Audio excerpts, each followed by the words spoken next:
नहमदुहु व नुसल्ली अला रसूलिहिल करीम, अम्मा बाद, फ़अऊज़ु बिल्लाहि मिनश शैतानिर रजीम, बिबरकती बिस्मिल्लाहिर रहमानिर रहीम। हुन्ना लिबासुल लकुम व अंतुम लिबासुल लहुन्ना। आमन्तु बिल्लाहि सदक़ल्लाहुल अलिय्युल अज़ीम व बल्लगना रसूलुहुन नबियुल करीम व नहनु अला ज़ालिका लमिनश शाहिदीना व शाकिरीना वल्हम्दुलिल्लाहि रब्बिल आलमीन। आइए अक़ीदत व मोहब्बत के साथ मरकज़ अक़ीदत के पैगंबर, उम्मत के रहबर, दोनों आलम के सरवर जनाब अहमद मुज्तबा मोहम्मद मुस्तफ़ा सल्लल्लाहु तआला अलैहि वसल्लम की बारगाह आलिया में अक़ीदत व मोहब्बत के साथ दुरूद शरीफ का तोहफा पेश करें। पढ़े अल्लाहुम्मा सल्ली अला सय्यदना व शफीना हबीबना व नबियना मौलाना मुहम्मदिन बारिक व सल्लिम। सल्लु अलैहि सलातन व सलामन अलैका या रसूल अल्लाह या हबीब अल्लाह सल्लल्लाहु तआला अलैहि वसल्लम। आज की ये महफिल पाक शादी खाना आबादी के सिलसिले से आली जनाब मोहम्मद अबरार साहब ने इस महफिल को सजाया है, लेकिन साथ ही साथ हुक्म भी दिया था कि जल्दी में खत्म कीजिए। आप लोग सुनिएगा तो 5 मिनट निहाल भाई बात नहीं करेंगे, बस 2-4 मिनट सुनिएगा, वरना आज की रात यकीनन खुश नसीब हैं वो लोग कि कल मुस्तफ़ा जाने रहमत सल्लल्लाहु तआला अलैहि वसल्लम की एक पाक सुन्नत अदा की जाएगी। वरना बरादरान इस्लाम, आजकल हमारा माहौल, हमारा दस्तूर, हमारा मुआशरा मुसलमानों की तरफ नहीं बल्कि ईसाइयों की तरफ जा रहा है। बहुत कम लोग हैं जो मुस्तफ़ा जाने रहमत की सुन्नत पर अमल करते हैं। इसलिए कि शादी करना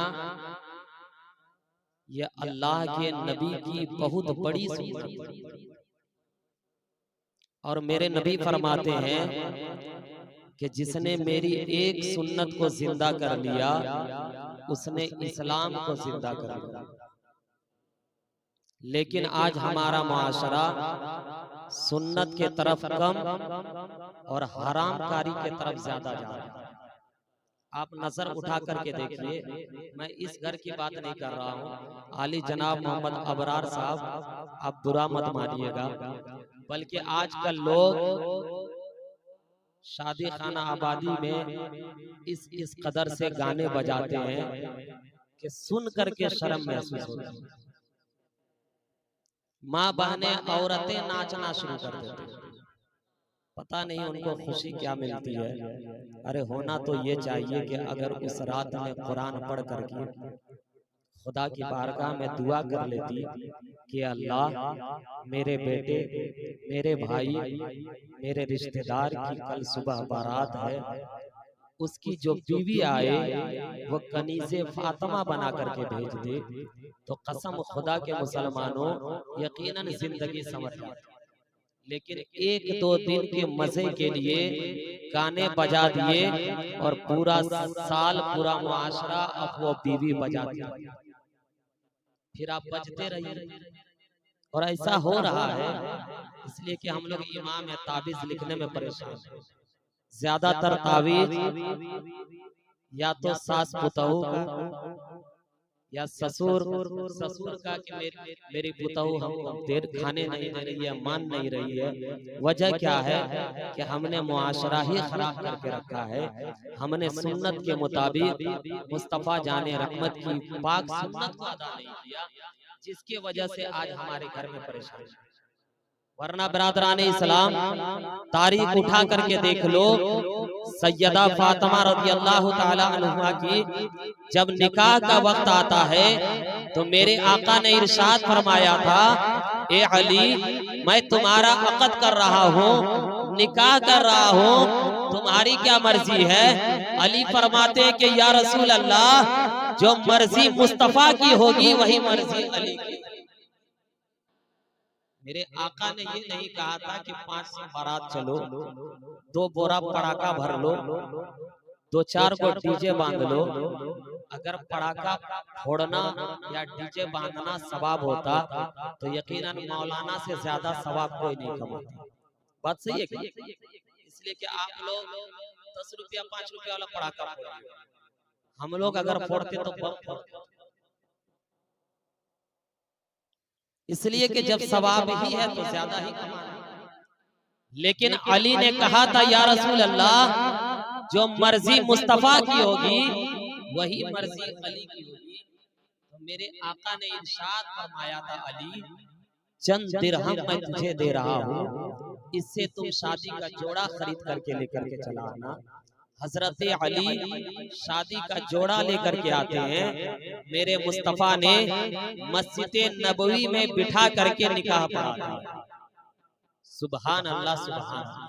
ये किस कदर खुशी का मकाम था कि निकाह पढ़ाने वाला नबियों का सरदार, जिस औरत के साथ निकाह हो रही है वह तमाम जन्नती औरतों का सरदार, और जिसका निकाह हो रहा है वो तमाम वलियों का सरदार। बरादराने इस्लाम, कुर्बान जाओ अली की जात पर। लेकिन बरादराने इस्लाम, हमारा मुआशरा आज हकीकत में देखा जाए तो किस कदर जा रहा है। मैं आपसे नहीं कहूंगा ये सही है ये गलत है, आपने भी उसी नबी का कलमा पढ़ा है जिस नबी का कलमा मैंने पढ़ा है। आपने उसी खुदा का कुरान पढ़ा है जिस खुदा का कुरान मैंने पढ़ा है।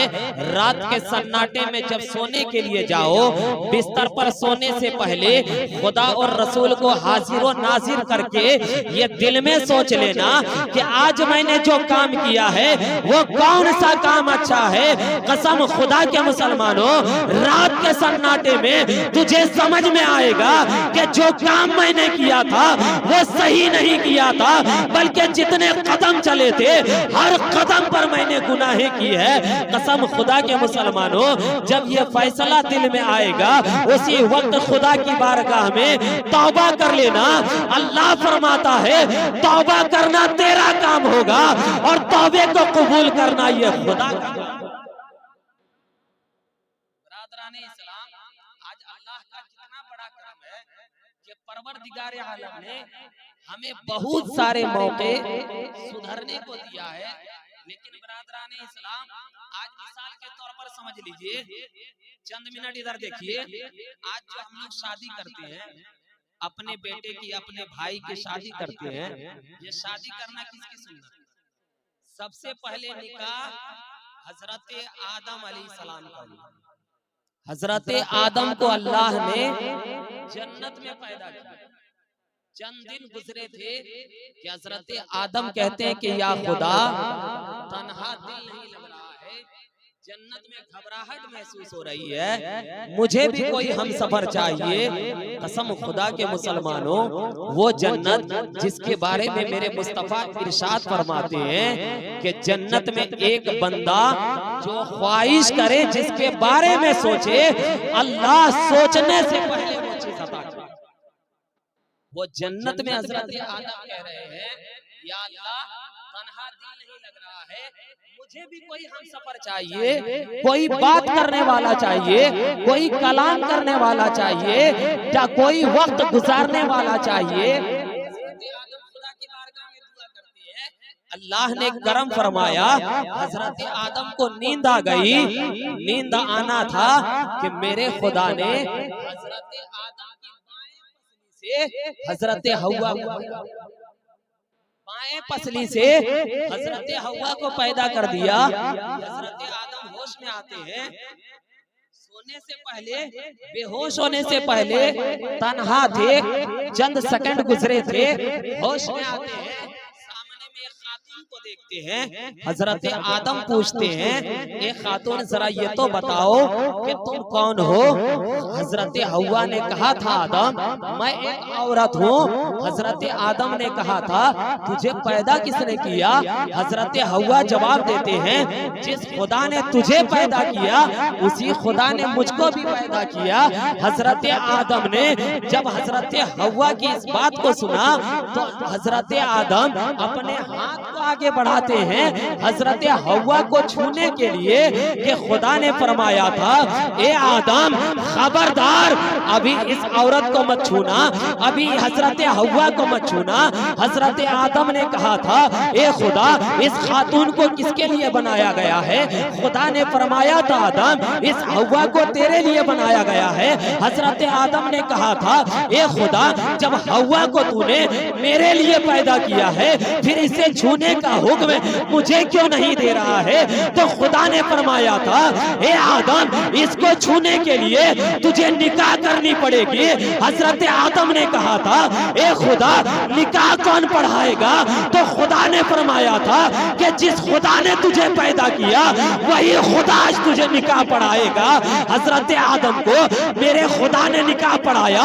निकाह पढ़ाना था कि हजरत आदम फिर अपने हाथ को आगे बढ़ाते हैं, हजरत हव्वा को छूना चाहते हैं। फिर खुदा ने फरमाया ए आदम खबरदार इस औरत को मत छूना, अभी तुम्हारे लिए हलाल नहीं हुआ है। हजरत आदम ने कहा था ए खुदा अब तो मैंने निकाह भी पढ़ लिया, अब हलाल क्यों नहीं हुआ? तो खुदा ने फरमाया था ए आदम अगर हलाल कराना चाहते हो तो इसका महर अदा करो। तो हजरत आदम कहते हैं ए खुदा जन्नत में कौन सा महर दिया जाएगा, कौन सा महर अदा किया जाएगा? तो खुदा ने फरमाया था आदम अगर इसे छूना चाहते हो तो महर अदा करना होगा, और महर अदा करने के लिए मेरे मुस्तफा पर दुरूद पढ़नी होगी। तो हजरत आदम ने कहा था ए खुदा तेरा मुस्तफा कौन है? तो खुदा ने फरमाया था ए आदम तुम मुस्तफा को जानना चाहते हो तो मुस्तफा कोई और नहीं, अरे मुस्तफा वही है जिसके सदके में खुदा ने जमीन को पैदा किया, जिसके सदके में खुदा ने आसमान को पैदा किया, जिसके सदके में खुदा ने चांद और सूरज को पैदा किया, जिसके सदके में खुदा ने जन्नत को पैदा किया, जिसके सदके में खुदा ने ए आदम तुझे भी पैदा किया। ए आदम सुन ले, अरे मैं तुझे पैदा न करता, अगर मैं मुस्तफा को पैदा न करता, आज अगर तुम हव्वा को हलाल करना चाहते हो तो महर अदा करो और मेरे मुस्तफा के ऊपर दुरूद पढ़ लो। कसम खुदा के मुसलमानों वहीं से दर्ज मिला, पैगाम मिला कि अगर किसी चीज को हलाल करना चाहते हो तो जब तक के हजरत आदम की सुन्नत ना होगी उस वक्त तक वो चीज हलाल ना होगी। कसम खुदा के मुसलमानों अपने दिल पर हाथ रख करके सोच करके देखो, एक खुदा की जात है जिसने आदम को पैदा किया, निकाह भी खुदा ने पढ़ाया, रखा जन्नत में जो सबसे पाकीज़ा जगह है, इसके बावजूद महर ना अदा करने के बाद वो औरत हलाल ना हुई। आज जब हमारा निकाह होता है, हमारी शादी होती है, शादी होने के बाद जब इमाम निकाह पढ़ाता है और जब पूछना शुरू कर देता है महर कितने का बांधा जाए, फख्र से कह देते हैं कि 1.5-2 लाख का बांध लो, तो 1 लाख का बांध दो, 50,000 का बांध दो, 35,000 का बांध दो। वजह क्या है? हमने दिल में सोच लिया है कि मरने से पहले अदा करना नहीं है, मरने से पहले उसे देना नहीं है। इसके बावजूद वो औरत मेरे लिए हलाल है, वो औरत मेरे लिए हलाल है। इसके बावजूद अगर कहे कि हमारा बेटा गुलाम गौस पैदा नहीं हुआ, हमारा बेटा गुलाम ख्वाजा पैदा नहीं हुआ, कसम खुदा के मुसलमानों अपने दिल पर हाथ रख करके बताओ कि हमने शादी की और शादी में शुरू से लेकर के आखिर तक हमने कितना अच्छा काम किया। जब सीने पर हाथ रखोगे तो यही जवाब मिलेगा कि हल्दी की रात में हमने रात नाच करके गुजार दी, जब बारात की रात आई तो ढोल बजा करके गुजार दी, जब बारात की तारीख आई तो हम बारात के लिए निकले तो हाथों में पड़ाका था, जब हाथों में पड़ाका था उसे फोड़ते हुए चले। अपने दिल पर हाथ रख करके सोच करके देखो, हो सकता है कि कि मेरी बात आपके दिल पर लग जाए, लेकिन दिल पर लगने से कोई फायदा नहीं। मैं अपनी बात नहीं, जाते खुदा की बात कर रहा हूँ। क्या अल्लाह के प्यारे रसूल फरमाते हैं, अगर नाचना तुम चाहते हो तो अपने दिल में ये फैसला कर लेना कि कयामत की निशानी को तुम आजाद कर रहे हो। अगर बजाना तुम चाहते हो कि ये सही है तो अपने दिल में फैसला कर लेना कि कयामत की निशानी को हम इजाद कर रहे हैं। मुसलमानों, कयामत जिसके बारे में खुदा फरमाता है कि कयामत की एक दिन 50,000 साल से भी भयानक होगा, एक दिन 50,000 साल से भी ज्यादा होगा। और कयामत के दिन में सूरज हमारे सर के ऊपर में होगा। दिल में यही सोचेंगे, ये अल्लाह जितनी जल्दी हो सके हिसाबो किताब ले ले, जहन्नम का फैसला होगा, जहन्नम में डाल दे, जन्नत की बारी आएगी, जन्नत में भेज दे। लेकिन खुदा फरमाएगा, ए मेरे बंदे, दुनिया में जितने दिन तक रहे थे एक दिन उसके मुकाबले में आज होगा। और उस वक्त तक तुम्हारा फैसला ना होगा जब तक कि तुम्हारे हक में तुम्हारे जिस्म की एक एक आजाद गवाही ना दे दे। कसम खुदा के मुसलमानों, आज हमारे घर में जब बीवी आती है, बीवी आने के बाद एक बीवी, आज माँ बाप कह देते हैं कि मेरे घर में बीवी नहीं आई बल्कि जादूगरनी आई है। वजह क्या है? ऐसा फूंक मारा, माँ बाप से अलग कर दिया, ऐसा फूंक मारा, माँ बाप से बेटे को जुदा कर दिया। माँ बाप कहते हैं कि बीवी नहीं आई बल्कि जादूगरनी आई। कसम खुदा के मुसलमानों, अरे इसमें बीवी का कसूर नहीं, इसमें तेरा कसूर है। तूने जो कसूर किया है वो शादी की पहले रात से किया है। अपने दिल पर हाथ रख करके सोच करके देखो, अगर तूने मुस्तफा की सुन्नत अदा किया और मुस्तफा की सुन्नत अगर सही तरीके से कर लेता तो यकीनन तुम्हारे घर में अरे कोई और नहीं आता, बल्कि अगर औरत आती या तो उम्मुल खैर फातिमा की कनीज आती या तो खुद कनीज़े फातिमा आ जाती।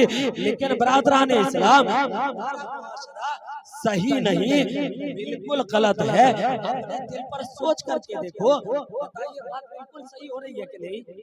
बात बिल्कुल सही हो रही है।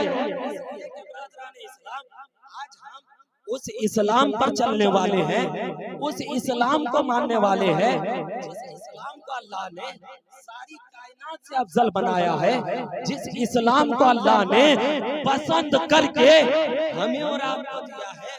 इसलिए कि बरादरान इस्लाम, इस दुनिया के अंदर में अगर देखा जाए कोई 50 साल पुराना मॉडल, अगर आपसे कहा जाए कि 50 साल पुराना मॉडल कहीं आपने देखा है, आप फौरन कह देंगे, चाहे आसनसोल दुर्गापुर के हाईवे हो, 50 साल पुराना मॉडल की अगर कोई गाड़ी नजर आ जाए तो ये अजूबा होगा। इसलिए कि आज लोग 10-15 साल की गाड़ी खरीदने के लिए तैयार नहीं, तो 50 साल पुराने गाड़ी वो कैसे खरीदेगा? और अगर खुदा न खास्ता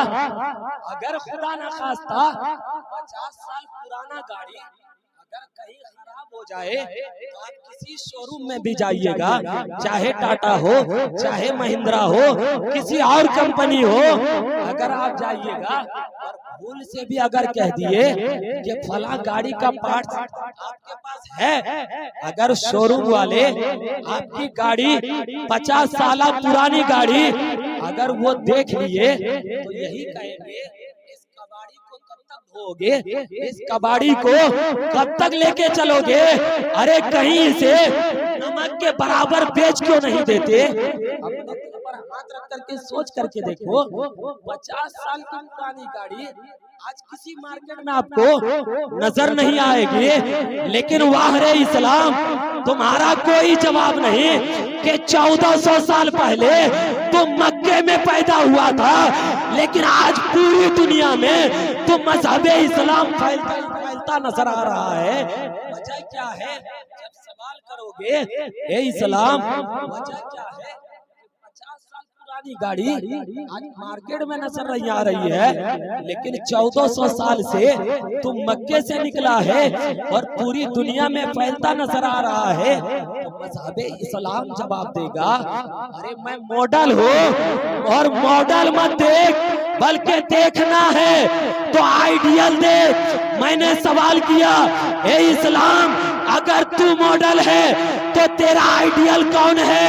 तो मज़हबे इस्लाम ने जवाब दिया कि मॉडल इस्लाम है और आइडियल मोहम्मद रसूलुल्लाह। अपने दिल पर हाथ रख करके सोच करके देखो, हम किस मज़हबे इस्लाम के मानने वाले हैं? क्या हमारा मज़हबे इस्लाम मक्के में पैदा हुआ? हमारा मज़हबे इस्लाम अगर जिसके इसके पॉकेट में जल्दी लेके आइए तो 5 मिनट में खत्म कर देंगे। जनाब अबरार साहब परेशान होते परेशान नहीं हो रहे। चलिए आप बहुत खुश नसीब हैं, आज की रात में जितने लोगों को आप बिठाए हैं यकीनन उन लोगों को बैठने का सवाब मिलेगा, तो आपको बिठाने का।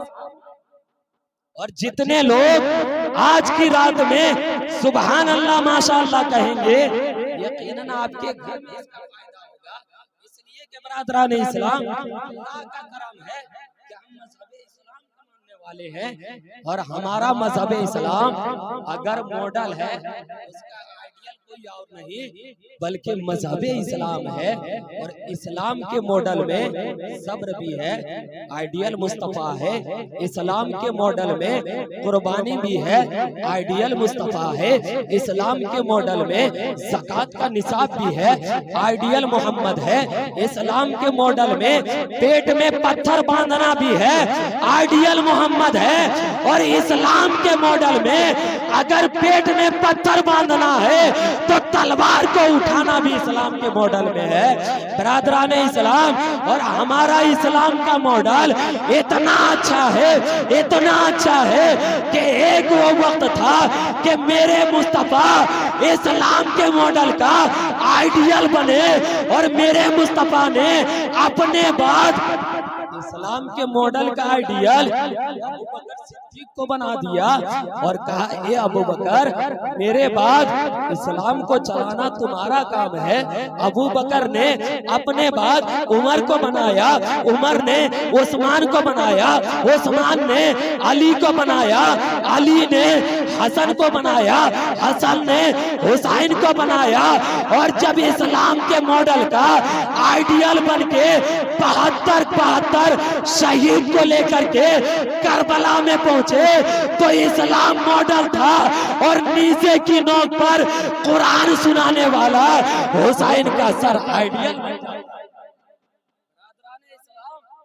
और जब भारत की सरजमीन पर उसी इस्लाम को चला, वही इस्लाम चला भारत की सरजमीन पर। जब इस्लाम आए, आज बरादरान इस्लाम कितने खुश नसीब है कि हम भारत में रहते हैं।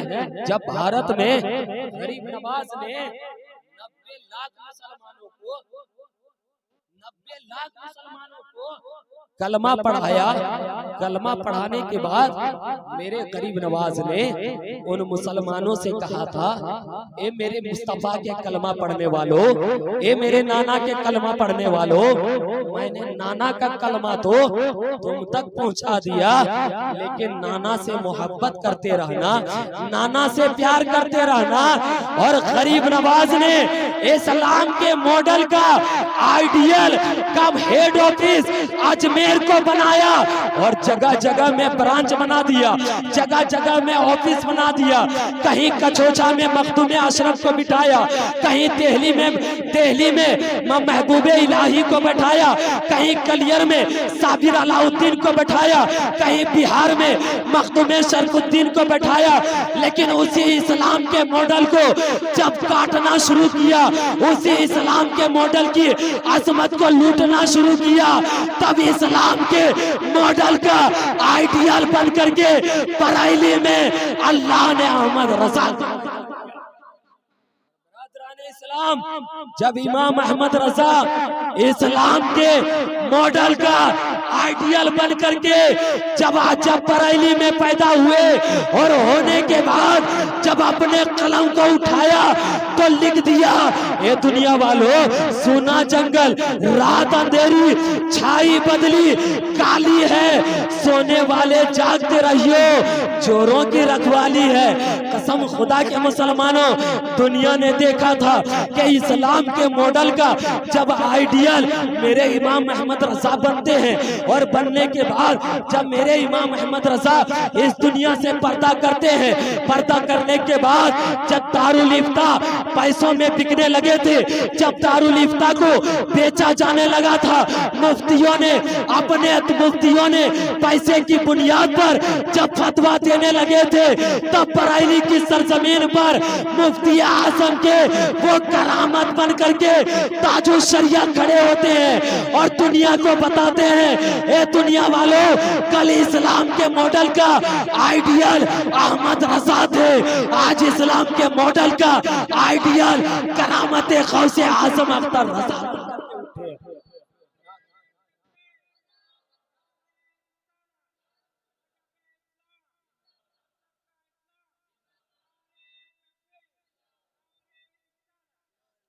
बरादरान इस्लाम, इतना मुकद्दस मजहब के मानने वाले, इतना मुकद्दस मजहब इस्लाम के मानने वाले हैं, आज दुनिया समझ रही है कि इस्लाम को मिटा देंगे। फिलिस्तीन में चंद मुसलमानों को कत्ल करके सोच लिया मुसलमान को मिटा देंगे। 1989 में भागलपुर में मुसलमान को मिटा करके सोच लिया इस्लाम को मिटा देंगे। गुजरात में मुसलमानों के ऊपर गोलियां बरसा करके सोच लिया हम इस्लाम को मिटा देंगे। लेकिन कसम खुदा के मुसलमानों, हमारा इस्लाम किसी इंसान का नहीं, बल्कि जिस खुदा ने सारी कायनात को पैदा किया है उसी खुदा ने हमें मजहब इस्लाम। जितना मजहब इस्लाम को मिटाने की कोशिश कर रहा है, मजहब इस्लाम चमकता हुआ नजर आ रहा है। इसलिए बरादरान इस्लाम, कोई काम ऐसा ना करे जिससे कि मजहब इस्लाम पर दाग आए, कोई काम ऐसा ना करे जिससे मजहब इस्लाम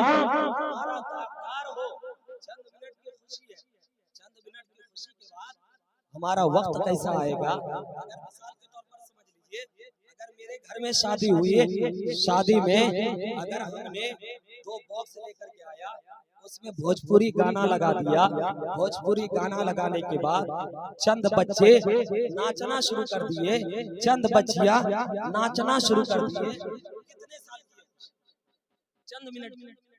चंद मिनट की खुशी, चंद मिनट की खुशी के बाद फिर हमारा वक्त कैसा आएगा। मेरे नबी फरमाते हैं, तू जिस शादी को, जिस निकाह को सुन्नत के मुताबिक निकाह को सजाया जाएगा, उनकी नस्लें आने वाली, उनकी जो नस्लें होगी वो गद्दार नहीं होगी, बल्कि माँ बाप का वफादार होगी। लेकिन जिस सुन्नत में वो नस्लें, मेरे आका फरमाते हैं, वो नस्लें वफादार नहीं है बल्कि गद्दार बनकर के पैदा होगी। इसलिए बरादरान इस्लाम, बाल बच्चों को क्यों पालते हैं? इसलिए पालते हैं बुढ़ापे में हमारी लाठी बनेगी। बाल बच्चों की परवरिश क्यों करते हैं? ये सोच करके कि जब हम बुढ़ापे की मंजिल पर पहुंचेंगे तो ये हमें कमा करके खिलाएगा। अगर बुढ़ापे की मंजिल में अगर बेटा हमें घर से निकाल दे, अगर बेटा हमें मोहताज बना दे, तो सब खुदा के मुसलमानों, कहीं ना कहीं हमारी परवरिश में गलती है, कहीं ना कहीं हमने परवरिश गलत तरीके से की है, जिसकी वजह से आज हमें ऐसा नतीजा आ रहा है। इसलिए बरादरान इस्लाम, कोई काम ऐसा ना करे, कोई काम ऐसा ना करे कि मजहब इस्लाम को भी दाग हो और हमारी औलादें भी गलत रास्ते पर जाए। इसलिए कि हर इंसान को मरना है। हम सोच रहे थे अभी और कुछ दिन बचेगा वही इस दुनिया से चला गया। जिस आम के बारे में, पक्के आम के बारे में सोचते हैं जल्दी टूट करके गिर जाएगा, वो ज्यादा दिन तक रह जाता है। जिसके बारे में सोचते हैं कि चंद दिन में गिर जाएगा, वही ज्यादा दिन तक रह जाता है। जिसके बारे में सोचते हैं कि ज्यादा दिन तक रहेगा, वही चंद घंटे में गिर जाते हैं। इसलिए बरादरान इस्लाम, मौत की कोई गारंटी नहीं। मरने से पहले मरने की तैयारी कर लो। अल्लाह तबारक व तआला मैंने कुरान मुकद्दस की आयत मुकद्दसा तिलावत की, हुन्ना लिबासुल लकुम व अंतुम लिबासुल लहुन्ना, कि बेशक शादी शोहर और बीवी का एक दूसरे का लिबास होता है। बरादरान इस्लाम, यानी कि अल्लाह तबारक व तआला कुरान पाक में इरशाद फरमाता है, जब शादी होती है, शादी होने के बाद मियां बीवी एक दूसरे का लिबास बन जाता है। इसलिए मेरे नबी फरमाते हैं, जब एक दूसरे का लिबास बन जाता है तो बीवी को कोई काम ऐसा ना करना चाहिए जिससे शोहर नाराज हो जाए। इसलिए कि मेरे नबी ने फरमाया, जिस औरत का शोहर नाराज हो जाए, यकीनन नबी नाराज होते हैं, और जब नबी नाराज होते हैं तो सारी कायनात को बनाने वाला खुदा नाराज।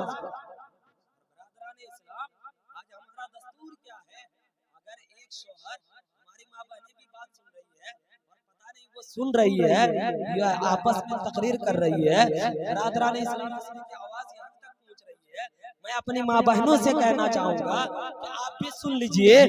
अगर हमारा दस्तूर ये होता है कि अगर शोहर कहीं से काम करके आए और काम करके आने के बाद अगर शोहर घर के दरवाजे पर कदम रख दे, अगर बीवी अपने शोहर को देख ले और शोहर को देखने के बाद अगर सलाम कर दे, और सलाम करने के बाद अगर एक गिलास पानी लेकर के अपने शोहर की खिदमत में पेश कर दे, तो कसम खुदा के मुसलमानों, मेरा ईमान कहता है कि अगर शोहर सारा दिन की थकावट में क्यों ना हो, बीवी की एक मोहब्बत में सारी थकावट खत्म हो जाएगी। लेकिन बरादरान इस्लाम, अगर शोहर दिन भर कमा करके आए और अगर घर में बीवी ताने मार दे, तो यकीनन शोहर का दिल नाराज हो जाता है। और जब शोहर का दिल नाराज होता है तो मेरे नबी फरमाते हैं, उधर शोहर नाराज होता है, नाराज होते हैं, और जब मुस्तफा नाराज होते हैं तो खुदा नाराज हो जाता है। आप कहेंगे कि वो कैसे? और 5 मिनट सुनिएगा तो 1 घंटा सुनिएगा। अच्छा, एक तो एम्बुलेंस बुला करके रखिए। सुनिए, जब शोहर किसी से खुश हो जाता है, मैं अपनी माँ बहनों से कहना चाहूंगा, बस 5 मिनट तवज्जो दीजिएगा कि मेरे आका सल्लल्लाहु तआला अलैहि वसल्लम का कितना बड़ा करम था। एक बहुत बड़ा आबिद उसे कहते हैं जो अपनी जिंदगी इबादत, उसे आबिद कहते हैं। एक आबिद एक दिन एक कमरे में घुसता है और घुसने के बाद दरवाजे को बंद कर देता है, और 40 दिन तक वो उसी कमरे में बगैर खाए पिए अल्लाह की इबादत करता है। वो इंसान कितना खुश नसीब होगा कि 40 दिन तक बगैर खाए पिए अल्लाह की इबादत करता है। जब 41वां दिन आता है, दिल में सोचता है कि मैंने 40 दिन तक अल्लाह की इबादत किया, देखता हूँ कि अल्लाह ने मेरी इबादत को कबूल किया कि नहीं। ये सोच करके कमरे से बाहर निकलता है। बाहर निकलने के बाद रास्ते में चल रहा था, आसमान में एक परिंदा को देखता है। जैसे ही परिंदा को देखा, देखने के बाद कहा, ए परिंदा, वहीं से तड़प करके जमीन पे गिर के, वहीं से तड़प करके जमीन पे गिर के मर जाओ। जैसे ही ये जुमला कहा था, परिंदा वहां से नीचे गिरता है, तड़पना शुरू कर देता है और मर जाता है। जैसे ही परिंदा मरा, दिल में सोचने लगा, यकीनन 40 दिन तक जो मैंने इबादत किया, अल्लाह ने मेरी ज़बान में बहुत ताकत अता की। ये सोच करके चलते चलते एक जंगल में पहुंचता है। जंगल में क्या देखता है, एक जंगल के बीच में एक जंगल के बीच में एक कुआं है और कुएं के किनारे में एक 18 साल की लड़की है जो कुएं से पानी निकाल रही है और जमीन पे डाल रही है। कुएं से पानी निकाल रही है, जमीन पे डाल रही है। 18 साल की लड़की है। जैसे ही वो आबिद देखते हैं, वो अल्लाह का नेक बंदा देखता है, ये लड़की कहीं पागल तो नहीं हो गई है, बंजर जमीन पर पानी निकाल करके डाल रही है, आखिर वजह क्या है। आगे बढ़ता है और बढ़ने के बाद लड़की से कहता है, ए महजबी जरा ये तो बताओ, कुएं से पानी निकाल करके जमीन पे क्यों डाल रही हो। लड़की ने सवाल को सुना लेकिन कोई जवाब नहीं। फिर दूसरी मर्तबा कहा, ए लड़की मैंने जो सवाल किया उसका जवाब दो। लड़की ने कोई जवाब नहीं। अब वो आबिद दिल में सोचता है, इस लड़की को मेरी ताकत का अंदाजा नहीं, इस लड़की को मेरी ताकत का अंदाजा नहीं। उस आबिद ने दिल में सोचा था, लड़की कहती है, ए आबिद सुन ले, अगर तू ये सोच रहा है मैं आसमान में उड़ने वाला परिंदा हूँ तो ये तुम्हारी बहुत बड़ी दिल में सोचा था। लड़की को पता चल गया, लड़की को पता चला। लड़की ने कहा था, ए आबिद अगर तुम मुझे आसमान में उड़ने वाला परिंदा समझ रहे हो तो ये तुम्हारी बहुत बड़ी गलती है। जैसे ही इस बात को सुना, अब वो आबिद परेशान है। आबिद कहता है, ए लड़की मैं तुझसे कुछ सवाल पूछना चाहता हूँ, क्या तुम मेरे सवाल का जवाब दोगे। जब तक कि मेरे शौहर का हुक्म ना होगा तब तक कि मैं तुम्हारे सवाल का जवाब नहीं दूंगा। कहिए सुभान अल्लाह। कितनी नेक औरत कि जब तक के मेरे शौहर का हुक्म ना होगा तब तक के मैं तुम्हारे सवाल का जवाब ना दूंगा। पहले अपने शौहर से इजाजत लूंगी फिर तुम्हारे सवाल का जवाब दूंगी। ये कह करके वो महजबी अपने घर चली जाती है। पीछे पीछे आबिद भी चल पड़ा। आबिद जाने के बाद वो महजबी अपने घर पहुंचती है, अपने शौहर से कहती है, ए मेरे शौहर अल्लाह का एक नेक बंदा आया है जो मुझसे कुछ सवाल करना चाहता है, अगर तुम्हारी इजाजत हो तो मैं उसके सवाल का जवाब दे दूं। जैसे ही शौहर ने सुना था, कहता है, ए मेरी बीवी जब वो अल्लाह का नेक बंदा है तो जाओ उसके सवाल का जवाब दे दो। अब वो लड़की अपने घर से बाहर निकलती है और कहती है, ए आबिद बता तो सही तुम मुझसे कौन सा सवाल पूछना चाहते हो। रोज आबिद कहता है, ए लड़की बता तो सही, बता तो सही, तो जंगल के बीचों बीच में कुएं से पानी निकाल रही थी, बंजर जमीन पर डाल रही थी, आखिर वजह क्या है। तो लड़की जवाब देती है, ए आबिद सुन ले, मेरे मायके में आग लगी थी, मैं कुएं से पानी निकाल करके जमीन में डाल रही थी, अल्लाह मेरे घर की आग को बुझा।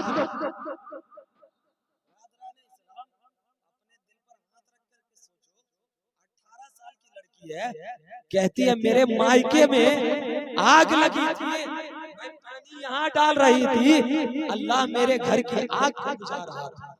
बरादराने इस्लाम, अब वो अल्लाह का नेक बंदा दिल में सोचने लगता है, मैंने 40 दिन तक बगैर खाए पिए अल्लाह की इबादत किया, तब मुझको इतना पावर मिला है। ये लड़की ने कौन सी ऐसी इबादत की है कि अल्लाह ने इसे इतना ताकत दे दिया। अब वो अल्लाह का नेक बंदा कहता है, ए लड़की जरा ये तो बता तेरा मायके कहाँ है। लड़की जवाब देती है, यहाँ से 300 किलोमीटर की दूरी पर, यहाँ से 300 किलोमीटर की दूरी पर है। मिसाल के तौर पर समझ लीजिए, आली जनाब अबरार साहब के बेटे की बारात झाझा लगभग 200-250 किलोमीटर होगा। अगर अबरार साहब यहाँ पानी डाले और अगर कहे मेरे समधी घर में आग लगी है, यहाँ पानी डाल करके वहां बुझ रहा है, कोई यकीन नहीं करेगा। अब वो अल्लाह का नेक बंदा कहता है, ए लड़की, ये मुझे यकीन नहीं हो रहा है, इतना सुनना था। वो लड़की जवाब देती है, ए अल्लाह का नेक बंदा, तुम देखना चाहते हो? उस आबिद ने कहा था, हाँ लड़की, मैं देखना चाहता हूँ। अब वो लड़की अंदर जाती है। अंदर जाने के बाद एक आईना लेकर के आती है, और आईना लाने के बाद फकत सूरे फातिहा पढ़ी थी, और सूरे फातिहा पढ़ करके आईने पर दम किया। दम करना था कि सारा नक्शा दिखाने लगा। पानी लड़की यहाँ डाल रही है, अल्लाह उसके घर के मायके की आग को बुझा रहा है। जैसे ही उस आबिद ने देखा था, सवाल करता है, ये लड़की बता तो सही, तूने कौन सा ऐसा नेक काम किया है? तूने कौन सा ऐसा नेक काम किया है जिसके बदले में अल्लाह ने तुझको इतनी ताकत बख्शी है? तूने कितनी नमाजें पढ़ी है? तूने कितना रोजा रखा है? लड़की जवाब देती है, ए आबिद सुन ले, अरे अल्लाह ने मुझे इसके बदले में, नमाज के बदले में ये दौलत अता नहीं फरमाई, रोजे के बदले में ये दौलत अता नहीं फरमाई। तो आबिद ने कहा था, ए लड़की बता तो सही, फिर अल्लाह ने तुझे कौन सा नेक काम के बदले में तुझको ये कुव्वत अता फरमाई? तो लड़की जवाब देती है, ए आबिद साहब सुन ले, अल्लाह ने मुझको जो बदला अता फरमाया, इसके बदले में नहीं, बल्कि शोहर की दुआ के बदले में। आबिद ने कहा था, लड़की तेरे शोहर ने कौन सी दुआ दी है? तो लड़की जवाब देती है, ए मेरे अल्लाह के नेक बंदे सुन ले, शादी की पहली रात थी, और शादी की पहली रात में जब मैं अपने ससुराल पहुंचती हूँ, ससुराल पहुंचने के बाद जब रात का सन्नाटा होता है, पूरी दुनिया सो जाती है। जब पूरी दुनिया सो जाती है, तब मेरे शोहर ने कहा था, ए मेरी बीवी, मेरे लिए एक गिलास पानी लेकर के आओ। जैसे ही मेरे शोहर ने कहा था, एक गिलास पानी लेकर के आओ, पूरी दुनिया सो चुकी थी। मैं ससुराल में रात के पहली रात में, शादी की पहली रात है, मुझे पता नहीं कि पानी कहाँ रखा है, मुझे पता नहीं कुआं कहाँ है, मुझे पता नहीं टाइम कल कहाँ है, मुझे पता नहीं बोरिंग किधर है, मुझे पता नहीं पानी किस जगह से मिलेगी।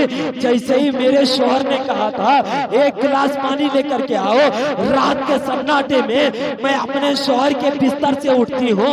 उठने के बाद घर के चारों तरफ पानी तलाशने लगती हूँ, पानी का एक कतरा नहीं मिलता है। अब मैं गिलास लेकर के वहां से निकल पड़ती हूँ। मैं मोहल्ले में घूमता रहा, लेकिन पानी कहीं नहीं मिला। मोहल्ले के आखिर में एक कुआं नजर आया, मैंने उस कुएं से पानी निकाला।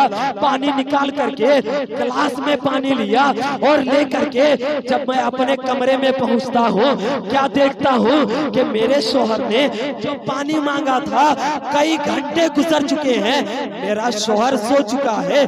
जब मैंने देखा कि मेरा शोहर सो गया है, मैं पानी का गिलास लेकर के अपने शोहर के सर के पास खड़ी रही, ये सोच करके कब मेरा शोहर जागेगा और फिर से पानी मांगेगा।